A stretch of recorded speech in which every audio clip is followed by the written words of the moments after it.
ক্রিমটা উপরে চলে এসছে।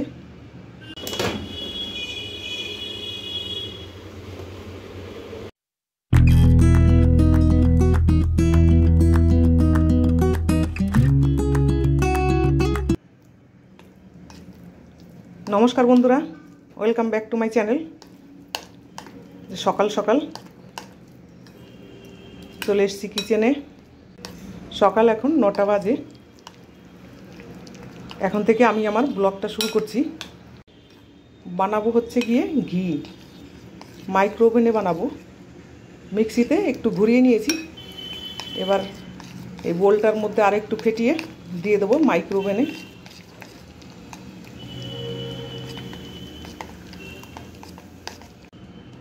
ফেটানো হয়ে গেছে, এবারে দিয়ে দেবো মাইক্রো ওভেনে। ক্রিমটা উপরে চলে এসছে।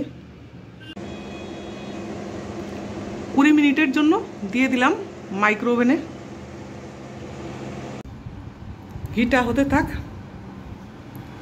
এই কুমড়ো শাকগুলো এখন ভাজবো। আর নিয়েছি গ্রিন টি, গ্রিন টিটা খেয়ে নিই, তারপরে কুমড়ো শাকটা ভাজবো।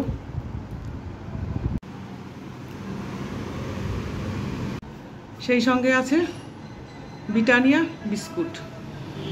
সকালবেলা তো চা খাওয়া ছেড়েই দিয়েছি, কিন্তু আজকে একটু গ্রিন টি নিলাম। কালকে এত মেঘ করলো, এক ফোঁটাও বৃষ্টি হয়নি এদিকে। সকাল থেকে আবার সেই গরম। হয়ে গেল 20 মিনিট কমপ্লিট। এবারে বের করে দেখি।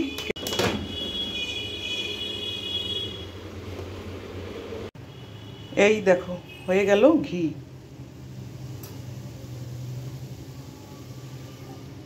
মাইক্রো ওভেনে খুব সুন্দর ঘি তৈরি হয়।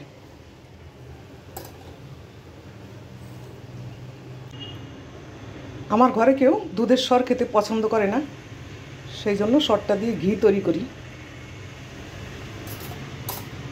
বাবা, বহুত গরম।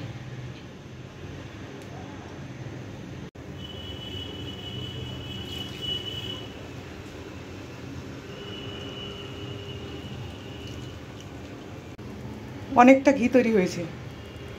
আর দেখুন নিচে যে দুধের ইয়েগুলো সব পড়ে রয়েছে।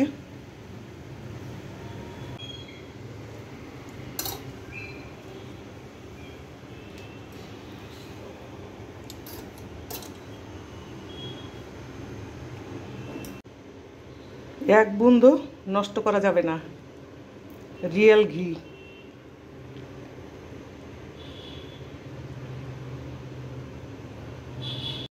বোলটা পরিষ্কার করতেও ঝামেলা নেই, মাঝখান থেকে এটা ফেলে দেবো, উঠে যাবে এমনিতেই। একটু সাবান দিয়ে ইয়ে করে নিলেই হয়ে যাবে পরিষ্কার। এটা ঠান্ডা হলে একাই উঠে আসবে। ঠান্ডা হোক। অবস্থা দেখেছেন, রান্নাঘরে গেলেই এরকম অবস্থা।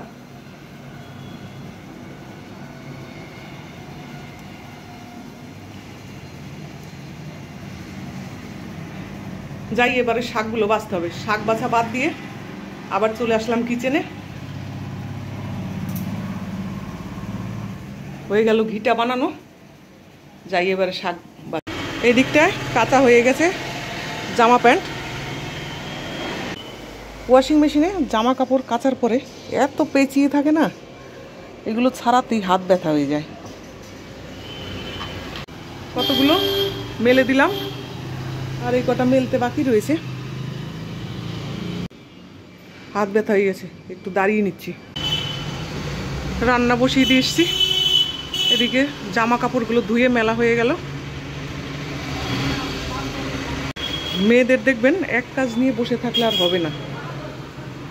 যে রান্নাঘরে থাকলাম, ওখানেই থাকবো, সেটা আর হয় না। বাইরে এটা সেটা কাজ থেকেই থাকে। যাই হোক, এখনকার মতো হয়ে গেল কাঁচা। মেঘ করে রয়েছে, রোদ নেই।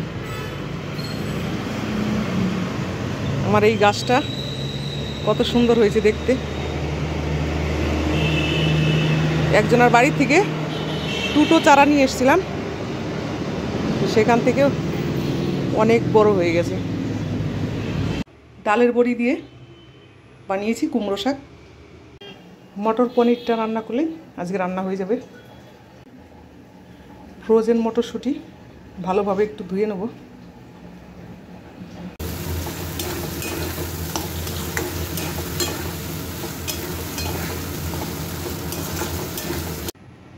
রান্না করে নিলাম মটর পনির।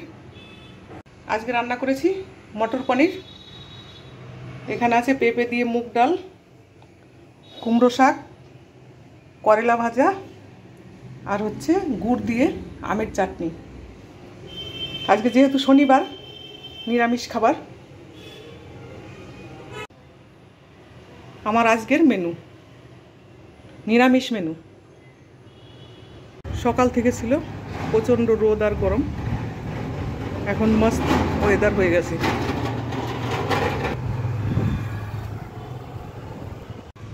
ওই দেখো মেঘলা মেঘলা ওয়েদার হয়ে গেছে, কালো মেঘ হয়ে এসছে। বৃষ্টি হবে মনে হয়। বৃষ্টিটা হলে তো ভালোই হয়, কিন্তু অল্প পরিমাণে একটুখানি বৃষ্টি হচ্ছে, তার ফলে গরমটা আরও বাড়িয়ে দিচ্ছে।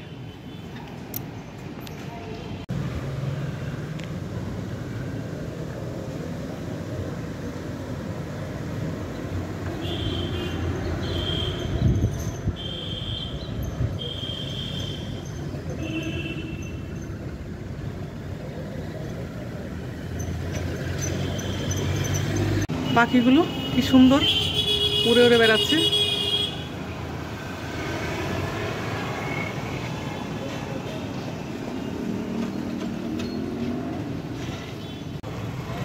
পুরো আকাশটা মেঘে ঢেকে গেল।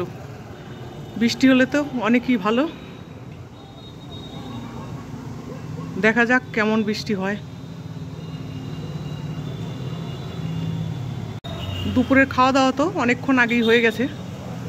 মাসি এইমাত্র কাজ করে বেরিয়ে গেল। দেখো পাখিগুলো কেমন উড়ে বেড়াচ্ছে। মেঘ করলেই পাখিগুলো দেখা যায়,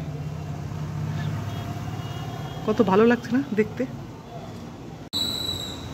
অল্প স্বল্প হয়তো একটুখানি বৃষ্টি পড়বে, ডাকাডাকি করবে, ব্যাস খতম। এবার একটু শুয়ে নিই, অনেক কাজ হয়েছে সকাল থেকে। চায়ের সঙ্গে আছে স্পেশাল বিস্কুট। রাত বেজে গেছে 9:30। এখন আমি মশারি সেলাই করছি, কারণ শোবার সময় তো মনে পড়ে এসব। সেলাই খুলে গেছে জায়গায় জায়গায়, রাত হলেই এইসব মনে পড়ে। 1000 টাকা দিয়ে মশারি কিনেছি, সেটার মধ্যে একদমই হাওয়া ঢোকে না, আর জায়গায় জায়গায় কেটে কেটে যাচ্ছে। কিন্তু এই কম দামের মশারি বাড়ি থেকে নিয়ে এসেছি, ভীষণ ভালো, আর হাওয়াও ঢোকে খুব সুন্দর। আর শীত গ্রীষ্ম বর্ষা মশারি ছাড়া একদম আমি শুতে পারি না। সব সময়ই আমার মশারি লাগে, ঠান্ডা হোক, গরম হোক আর বর্ষা হোক। মশারিটা একটু জলদি করে সেলাই করে নিই, তারপরে রাতে রান্না করতে হবে আবার। ধোয়ার জন্য দিয়েছিলাম ওয়াশিং মেশিনে, আর জায়গায় জায়গায় সেলাই খুলে গেছে। কম দামের মশারিতে আবার ভালোভাবে সেলাই করা থাকে না, সেলাই খুলে যায়। আগে থেকে সেলাই করে নিয়ে আসলে ভালো হতো। যাই হোক, ঝটপট সেলাই করে নিই, এখনো রুটি করতে বাকি রয়েছে।